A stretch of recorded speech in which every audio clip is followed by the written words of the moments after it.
Welcome to Please Me, the award-winning bilingual podcast bringing you bold conversations and big clit energy.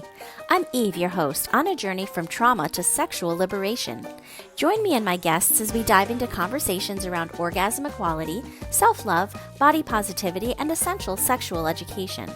Let's reclaim pleasure and close the orgasm gap, one empowering conversation at a time.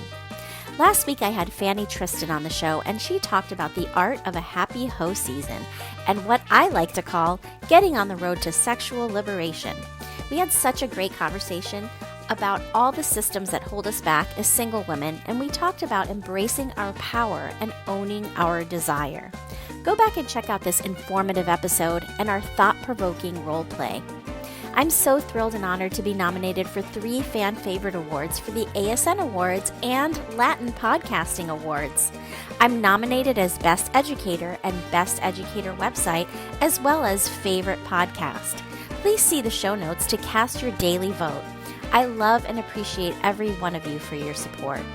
Did you know that podcasts rely on listener support to keep bringing you the content you love? For the best way to support the show, join me on Patreon for ad-free listening, early releases, bonus episodes, and exclusive content. Please Me is for mature audiences. Sit back, relax, and surrender to the pleasure of Please Me. For me, my message is relatively straightforward, and that is I'm a man and I'm gay. And that's really it. It's the fact that being gay doesn't really subtract from your masculinity. ASN Lifestyle Magazine is your go-to source for sex-positive, sophisticated content covering everything from the swinger lifestyle and adult entertainment to intimacy, wellness, and more. You can read every digital issue for free, and subscribers get access to exclusive content. See the show notes for the link to subscribe and check out their Instagram. I'm excited to share that I now have a monthly column in ASN called Big Clit Energy, a Please Me series. Don't miss it and subscribe today. Hello and welcome to Please Me, the podcast that aims to destigmatize conversations about sex and sexual health by turning the sheets into our classroom. I am so super excited to welcome Koby Falks to the show today. He is an adult content creator, an entrepreneur, and an advocate for authenticity in the legal sex work industry. In his words, his story is not just about sex, it's about confidence, self-expression, and redefining masculinity in an LGBTQ context. And so with that, I want to welcome you to the show, Koby. How are you today? Good morning. How are you doing? I'm good. Bit early here, so. Yeah, so you're joining me from Australia, which I think is so amazing that in podcasting we can reach like the entire world at the same time. But when it comes to interviewing, it becomes a little complicated. So I appreciate you getting up so early to speak with me today. It's not a problem. Yeah, it's a little bit dark. I've got my coffee and ready to go. Excellent. If you could believe it, it is 3 in the afternoon here in Florida, and I'm still drinking my coffee from this morning because I just get busy and forget that I am supposed to be drinking it. So it's 5 a.m. here. I'm in Melbourne, and Melbourne is the coffee capital. I think this will be my first of 6 for the day. Oh, wow. You drink a lot of coffee. That is incredible. I usually don't drink it this late. I love coffee too. I can't live without it. I've gone through several bouts of like eliminating coffee from my diet, and I always go back to it because it's just a cup of happiness in the morning. I just can't define it any other way. 100%. So let's talk about masculinity and how the concept has been shifting, I think, for quite some time. And the words that come to mind for me are things like men plucking their eyebrows or waxing or even like manscaping, right? Which I feel like even in the heterosexual world has become expected that a man will manscape down there before any sexual activity occurs. So I'm just curious to know what your take on masculinity is. Yeah, it's quite simple for me, really. And I'm from a LGBTQ perspective, I guess. For me, my message is relatively straightforward, and that is I'm a man and I'm gay. And that's really it. It's the fact that being gay doesn't really subtract from your masculinity. Growing up, obviously, I was closeted. I grew up in outback Queensland. I moved to farming land, Tasmania. So, for your audience in the US, it's a bit like growing up in rural Texas and then moving to the Midwest. Not particularly the most gay friendly of places. And we were basically told, or I was, that if you were gay, you weren't a man growing up. You were feminine, or you were a ladyboy, or you were a faggot. That was the words you would get called. But yeah, I'm here to say now that, I am a man, I am gay, and that doesn't actually subtract from who I am. So it really is that simple. Yes. And like I said before, the concept of manscaping, or even like the idea of someone being like quote unquote metrosexual, right? Where the heterosexual man enjoys like things that were deemed feminine before, plucking and taking care of their skin and all of those things. These things are just things that we do to take care of ourselves. It doesn't matter who you are, whether you're a woman or a man. And I love that definition because it's very straightforward. You're a man, you're gay. That doesn't take away from your masculinity. There is all ranges in the gay community, from masculine to feminine, and everything's in between, just like there is in every other community. I love that definition. Yeah, manscaping is no different to me putting ink on my arm. It's something that you do to enhance your aesthetic. It's not necessarily defining your gender or your sexual identity. Exactly. And from a hetero perspective, as a woman, with being with a partner who does manscape, it's highly appreciated. In my talks with other adult content creators, we talked about the misconception that all sex workers come from a place of trauma or of being exploited. And in their experience, and I've talked to a couple of female adult content creators, you're actually the first male adult content creator that I've spoken to on my show thus far. They've felt empowerment in their work. And so I would love to hear your take on what the positive aspects of your business have been for you. Yeah, look, definitely there is truth in what you say about exploitation. Traditionally, I think the most vulnerable, it is very easy to be exploited in the sex industry, and that absolutely did happen and probably still happens today. And really, you need to look back, even 10 years ago, majority of adult content was produced by studios, and so they had very tight control over a lot of things, from the people that they cast, the types of roles that you would get, the look, and then even then the way that people were paid or the money that was offered. They were able to exploit people in that system because they were the ones that had control. For me, I never really worked in the studio system. I've only been doing content for 5 years. But I've obviously worked with people who have been in that studio system, and they've had very negative feelings or very negative memories of being exploited in the years that they were professional porn stars in that sense. But for me, I've had very positive experiences. And I think that's because, like a lot of people now, with the release of OnlyFans, it really has taken away the control from the studio system and put it into the hands of the creator or the sex worker now. I'm now responsible for booking my own collabs, filming my own scenes, controlling my own content, which means that I have the power to be able to say yes, and I also have the power to be able to say no. And so I think that is a really positive thing that's come out of it, that people can now actually command what it is that they deserve, and they know they're not being exploited by a corporation, essentially. Definitely. That does change the game a lot, because when you're trying, and it's like the whole TikTok thing, right?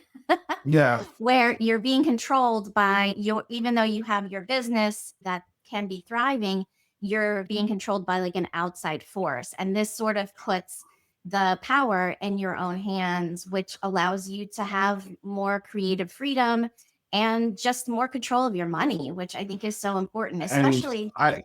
Yeah, I think too, one of the biggest things is that you are able to be your authentic self too and put forward a brand that you align with, as opposed to trying to fit into a stereotype that the studios used to typecast you for. So when I started, I was like what is known in the gay community as a bear. So it's someone who's a bloke who's a bit chubbier and hairier, more rugged, rather than, whereas I would never get cast in a studio system looking like that. You would have to be a particular way. And so I was able to put myself out there as myself and find an audience and make an income without having to change essentially who I am to fit a mold. That's a great point and something that we really hadn't even touched upon before.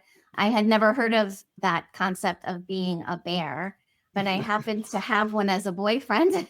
And he's straight, but he's very hairy. And so I understand that there's certain looks that originally in porn they were looking for, and that was maybe not what they were looking for, but now you can be you are. And some of the most successful creators are BBWs. And that would never have fallen back then in the studio era. Absolutely. And by BBW, just define that, just because not everybody's going to know Yeah. what that means. BBW, big, beautiful woman. And one that comes to mind is Gwyneth Laura. I met her a few years ago at the Pornhub Awards in LA. And she is a very successful creator on Pornhub. And she's got a platform and she has thousands of followers who admire her for who she is. She's a big, beautiful woman. She's got a lovely personality. And unfortunately, take it back 10 years ago, she would have been turned away from the studio system. Any producer would have looked at her and laughed because she didn't fit that stereotype. But she's carved out a huge slice of the market, has adoration from everywhere, and is doing really well just being yourself. Yes, I love that example because everybody deserves love and everybody deserves pleasure, whether you're big, small, or everything in between, or hairless or hairy, or everything in between, right?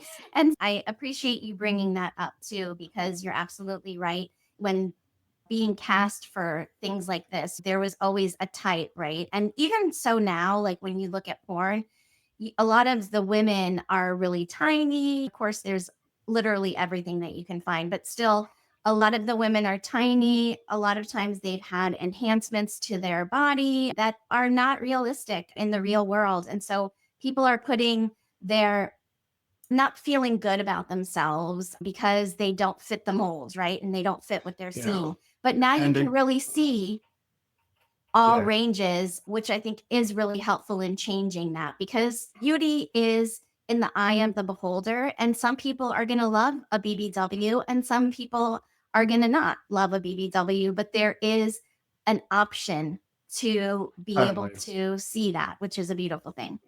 Yeah, and it goes even further where as a woman going into a scene, you would have been probably very submissive, just used by guys. And so even those gender roles were very clearly defined in pornography. Whereas now you see a lot of people talk about empowerment, and that's because they have the power now to direct their own scenes. They're doing things that they want to do that they feel comfortable in, that empowers them. And as we all know, like you look at me, I'm a pretty big guy. I work out, I'm a bit jacked, I drive a truck, and I'm a complete submissive bottom. You wouldn't think of me as a dominant alpha top, and that would be what the expectation is of someone that looks like me, but I'm completely the opposite in sex. And so in my scenes, I do what I enjoy, and people enjoy seeing someone like me taking it off the ass and being completely submissive. So it's just going against the type. I love that you mentioned that because I didn't realize that you were generally a bottom most of the time. Yes.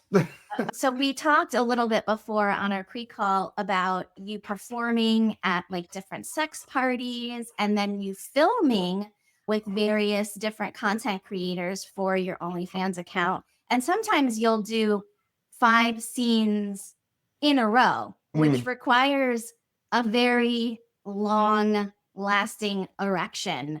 And so I wanted to ask you about how you prepare for something like that. Yeah, like for us, I'm based in Melbourne, which is in Australia. I think to get to LA, you're looking like 13, 14-hour flight, possibly longer. Melbourne is not a place that creators stop over. So LA is a place you would stop over. So for me and my business partner, Sam Brownell, we shoot a lot of our collabs overseas. So when we travel to places like Barcelona or Los Angeles, we want to get the most bang for our buck because we're spending a lot to get there. We want to get through creators in a certain amount of time. So yeah, we could film anywhere from, usually we'll try and book 2 or 3 scenes a day up to, we've done 5 in rare occasions. And that is not just on over one day, that may be over a week. So you're looking at like 20, 25 scenes in a week. So you think, how the fuck do we maintain an erection for every scene for 25 scenes over a week?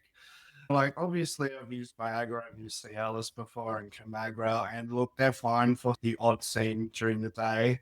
But something that's really come out of in the market in the last few years, and it's particularly present also not just in the adult entertainment community, but within the gay community too, recreationally, is actually an injectable erectile dysfunction medication called Trimix. So Trimix is, so there's actually 3. There's Bimix, Trimix, Quadmix. The Trimix is the most popular. It's basically, I think it's 3. It's a prescription, obviously. You got to get it from your GP. But yeah, there are other things on the market similar to it. I think it's called Cavaject as well, but Trimix is a lot cheaper. Comes in a vial. You use a few units. You inject it straight into the penis. And unlike Viagra or Cialis, which kind of lowers your blood pressure and you have to be aroused and it assists the erection, this literally just goes into the muscle of the penis and hardens it and pumps the blood through. So all of a sudden, within 5 minutes, you have a full-on hard erection. Like I'm 40. The first time I used it, I felt like I had a hard dick of a 21-year-old again. And that will last for hours. It could last anywhere up to 6 hours. When you're talking about shooting multiple scenes a day, you inject that and you're hard and you're ready to go. And that's whether you're aroused or not, because it's literally just a chemical reaction with the muscle. So I'm curious, have you ever had an experience? Because I know that if you use Trimix and your erection doesn't go away within a certain period of time, you might need some other medication to help you so that you don't have necrosis or have issues with penis tissue becoming necrotic or whatever. So can you just tell me if you've ever had any bad experiences and what would you do in that case? Yeah, so to talk a little bit further to your audience, essentially what the risk is that obviously once the blood flow is in the penis and it's hard, the blood flow stops and your cells do need oxygen by blood flow, obviously, to survive. It's not exactly on 6 hours. I don't know exactly what it is. It's probably more like 12, 15, but the medical thing recommends 6. Once you hit that 6-hour mark, because the blood flow isn't getting to the penis, it means that you're not getting that oxygen to the cells. So it's important to start bringing the penis down so that it can start to get that flow of blood and flow of oxygen again. Necrosis is where the cells start to die because they're not getting that oxygen. And once the cells are dead, there's nothing you can do to bring them back. So there's a couple of ways, and it hasn't actually happened to me, but it's happened to people I know. So yes, there is an antidote. The antidote is basically pseudoephedrine. So you can get that in oral form, which I always have on standby, but you can also get it as an injectable as well. And so that also is just an injection straight into the dick. For me, that has worked always when I wanted to bring it down straight away. And I never inject myself unless I've got that antidote on hand. It can, however, not work the first few times. And so it's just an injection every 15 minutes. I did have a friend who had Trimix and his dick didn't go down after about 8 hours. Okay. He didn't have the antidote. So he didn't know. And I think he fucked up his dose and went too much, because you only need, for the Trimix, very small. Like I'm talking, if you've got a 1 mil insulin needle, like 1/10 or less of a dose. It's a very small injection. And so it can be quite easy to inject, especially if you're using it recreationally and you're at parties or something.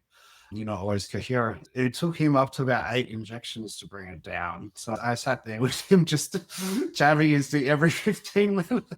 It was a very good bonding experience. We put on a TV show and I've set my timer and I was like, first one, second one, and then it started to just get a little bit softer. I was like, make sure we bring it down. Because the other way is you go to emergency and what they will literally do is they'll get two like 19 gauge needles, or probably 17, quite big ones, and they'll just stick them in your dick and start drawing blood. And it's pretty painful, I've heard. Hasn't happened to me or anyone I know, but yeah, they'll literally just start to drain the blood out to bring it down. And that is not something you want to go through. So. That's definitely not ideal. And so I could see that the injections would be something that you would want to have on hand in case. And if you are if you are out there and you're listening to this show and you have used Trimix, you should always have that antidote on hand just in case, because you really don't know, what your body is going to do, how it's going to react. And nobody wants to end up in an emergency room after partying it up all night. And I will say that I have heard of Trimix being used in the swinger scene as well, because when you are in a swingers party, you don't want the pressure of have that performance anxiety. So I have heard that it's used in that community as well. Yeah, and like you just touched on a point there. It's like it takes away that anxiety. When I'm filming a scene on set, for example, I'm not just hooking up with someone. We're on a schedule. You've got someone else texting you who's coming. You've got a producer there or the cameraman there filming. You stop starting. So if I didn't have that Trimix with me, you'd be in the zone. Sure enough, you could be hard, but then you're coming out of it and going soft, and then you've got to try and get hard again. And then it gets into that negative feedback cycle where you're like, oh, I can't get hard now, and people are waiting, and what's going, and then it's never going to happen because you're not aroused. But the Trimix definitely takes away that anxiety, so then I can just focus right on the scene without having to worry about am I hard or soft. So I'm curious, because I know you haven't been in this industry forever, right? Just only in the last 6 years, you said, right? So yeah, for 5 years. 5 years, 5 years. Okay. Yeah. So 5 years. And for 35 years, because you said you were 40, right? You were not in this industry. And I'm just curious, has being in this industry helped to bring you more pleasure in your own personal life? Have you seen any changes in your own personal sexual experiences at all? So much. Okay. I mean, look, I would love to hear about that. Before I even started as a sex worker, I never had a negative view of sex work, but it was something that was always removed from me. And I probably do have assumptions that weren't always the most positive about sex work and about sex workers, because you do hear a lot of negative things, or the people that you meet and that may not always have the best experiences, or be at a point in life where they do have that control or empowerment. So for me, starting as a sex worker suddenly introduced me to other sex workers and porn stars and people in the industry. You learn very quickly that a lot of these people are just normal people, quotation marks, normal. Whereas before that, there was a lot of slut shaming, there was a lot of stigma, and there still is around sex workers in the sex industry. But look, in terms of why people go into it, some of the most successful porn stars I know are also the best business people I know. And for me, I now run my own company, producing my own content. So that's one thing where I started without having a company. I'm now a company director, and I've learned everything about business from people. I've learned everything from marketing, finance, accounting, all of these things, networking, even in terms of just how to interact now in podcasts and stuff. I'd never have been comfortable to sit down and talk so openly as I do now about something that has been so intimate and traditionally like I've kept in the bedroom.